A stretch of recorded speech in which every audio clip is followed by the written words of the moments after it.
Hi మిత్రమా, అందరికీ నమస్కారము. ఈరోజు పూర్ణపు బూరెలు తయారు చేయే విధానము ఎలాగనో నేర్చుకుందాము.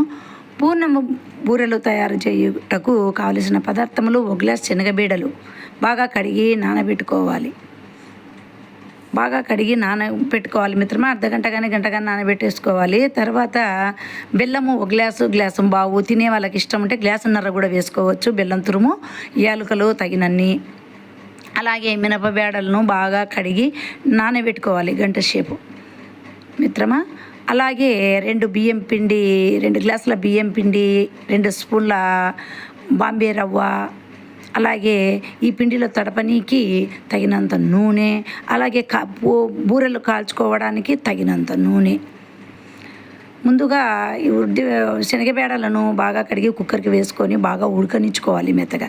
తర్వాత తురుము వేయాలి. బెల్లం తురుము వేసి కలబెట్టి, తర్వాత వాటిలోనే ఎలుకల పొడి వేసి బాగా కలబెట్టి బాగా మిక్సీకి వేసుకోవడం లేదా రుబ్బుకోవాలి మిత్రమా మెత్తగా. తర్వాత ఈ నానబెట్టిన ఉద్దిబేడలను బాగా మిక్సీకి పట్టి మెత్తగా వాటిలో 2 గ్లాసుల బియ్యం పిండిని జల్లించుకొని వాటిలో కలిపి, అలాగే బాంబే రవ్వ ప్లస్ కొంచెం నూనె వేసి బాగా కలుపుకోవాలి మిత్రమా. అనుకనుకోగా మన ఇడ్లీ పిండి మాదిరి బాగా కలుపుకున్న తర్వాత ఈ పూర్ణపు ఉంటను తీసుకొని వాటిలో ముంచాలి.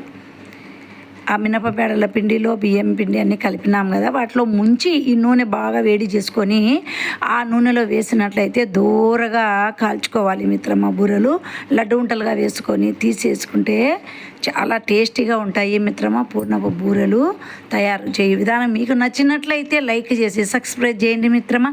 థ్యాంక్ యూ మిత్రమా. Thank you.